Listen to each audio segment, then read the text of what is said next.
You talk about performance without a purpose. Mm-hmm. What's that? So, like, for instance, let's say you have no races. Let's say you have no classes, no nothing. There's no purpose in your life. People need to have purpose to get up. They need purpose to perform. You need to get to a point in your life where there's nothing on the docket. There is no 5K. There's no I'm going to get into school to be this or that and still perform to the highest level. Because what people don't get is one day that thing's going to come up. And if you're not constantly performing without purpose, you're not going to be ready when the time comes. It's this magical thing, purpose, that we're all looking for. But what's funny about it all is that we need these things to perform. But we don't take a second to realize the purpose is always there. The purpose never leaves us because the very purpose is you. You are always the purpose. There may be another purpose, like being a SEAL or going to college or whatever, but the main purpose in life is you. So if you wake up in the morning and you don't want to do something, you don't care enough about yourself. And that's what you need to really research is, man, why am I not doing this for myself? Because that is the number one purpose in life, is to better oneself. So that's the only purpose I fucking need. So the reason I get up every day, even though there's no race or there's no school, or there's nothing in front of me, is because I have pride in myself. But where do you go to? You wake up on a morning, it's cold, it's wet, it's dark, you've got no cartilage in your knee, you've got shitty shorts, whatever it is that's the issue today. Keep talking. You've got these problems, right? I need you to keep talking about what you were just saying. It's warm on the couch. That's Your it. missus says stay in That's bed. it. It's comfy. That's it's cozy. it. That's You've got it. work later on. You had an argument last night. You're slightly it. hungover. Because I know every motherfucker ain't going to do what I'm going to do. So this is how you level up. That's how you level up. I know there's a whole bunch of people with that right there. That fires me up. That makes me fucking happy, what you just said. That brings joy to my life right there. Why? Because I know there's so many people that have the ability and just refuse to get off that couch. Refuse to study a few more hours. Refuse to go deeper, to go further. And that's where I gain the advantage. It's so easy to be great nowadays, my friend, because most people are weak. Most people don't want to go to that extra mile. Most people don't want to find that extra because it sucks. It's miserable. It's lonely. You talk about that you were kind of, lonely by yourself. I was the same way. And that used to hurt me growing up. Now I fucking thrive in that shit. That's the only place to be. Well, that was one of the things that is so surprising about growing up through difficulty, So loneliness is one example, right? Mm-hmm. Growing up as a lonely kid.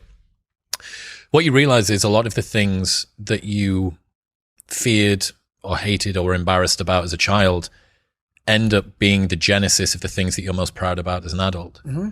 So the fact that you can work and thrive in solitude gives you the opportunity to be able to move to America and start a podcast, or decide to do Hell Week 3 times in a row, or it doesn't matter how long or dark the course is, you're just going to stay. Mm-hmm. The fact that you were forced to be vigilant and to assess people, to work out what's going on when you became an adult, allows you to detect the vibe and the energy of whoever it is that you're speaking with, and know that this person's someone that I want to hang with and this person's somebody that I don't. Right. All of the things. In fact, I would go as far as to say there's not one thing in my life that I see as a pure advantage that doesn't have a dark side to it that came about at some other point as well. Right. So one of the reasons that I spent so much time as a kid in my bedroom listening to audio tapes, because I didn't have anyone to play with, right? Only child, a little bit sort of unpopular. Right. So I'd be in my bedroom listening to audio tapes. We go to the library every 2 weeks and we take the tapes back and we get new tapes, and I bring them and listen to them again. Right. But you roll the clock forward 20 years, and what's the 2023 version of an audio tape? It's a podcast. It's a podcast. That's right. A lot of the things that you love and value in yourself in adulthood are the light side of something that you were ashamed, fearful, disgusted by when you were younger. Yeah. I mean, I think that comes from overcoming. A lot of people, wonder, how did you become this? How did you become so vulnerable? How are you doing a podcast now when you were this kid? You overcame things. You fought them. And now this is what happens. This is on the other side of overcoming. You become very, very powerful when you overcome yourself. All those things you once cowered from, you were afraid of, when you face them eye to eye every day, you now become a person who has a great podcast. Let's say that there's someone listening who resonates with what you're talking about. Mm-hmm. They've been through trauma, they've been through hard times, Mm-hmm. but they keep breaking promises to themselves, and they're struggling to get off the couch, and they're having a pity party. Mm-hmm. How can they stop feeling sorry for themselves? That's a difficult one, because you have to want it. You have to want to be better. And it starts off with, you have to have pride in yourself. You have to have pride in yourself. You have to have, there's something about you, whether it's your last name, whether it's just the smallest thing. You have to be proud of yourself. And if you have no pride in yourself, I can't give it to you. Because you're always going to compromise. You're always going to fold. Always. I'm very proud of myself. That's why when people said, no way you can do better than Can't Hurt Me. Roger that. We'll fucking see. It's that pride that wakes you up. Now I'm not talking about bad pride. The attention to detail for the human being I want to do. I call this thing, like, I want to be the standard.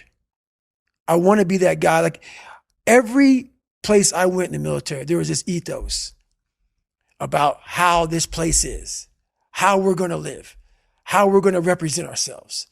And I walked around and I saw that most people didn't live up to that ethos. Like, if you go to whatever company, they had this mission statement on how we want to run our company. I made one for myself on how I want to be. And that is why, if people can make up a mission statement, an ethos in which they want to live by, and every morning you wake up, you hold yourself accountable to that mission, not a company's, your own. Make up your own mission statement. What do you want to be in life? And once you do that, now you can work with somebody to get better. You can work with yourself to get better. But until you know what you want to stand for, you will always just be sitting down. You'll never stand for anything. What's that quote? If you don't stand for something, you'll fall for everything. That's it. It's a true statement. In the book, you talk about Roger that, there being two types of Roger that. Mm-hmm. I absolutely adore the second type. Received orders given, expect results. That's it. So cool. Above and beyond, more than was expected. That's right. To the letter. That's Roger that. That is, for me, what Roger that means. Received orders given. Yep. Expect results. Expect results. That's right. So fucking dope. That is it. That is it. And when you hear that from somebody who gets it, you know it because you can look in their eyes. You feel that energy, man. It connects immediately. They're out here to get a job done.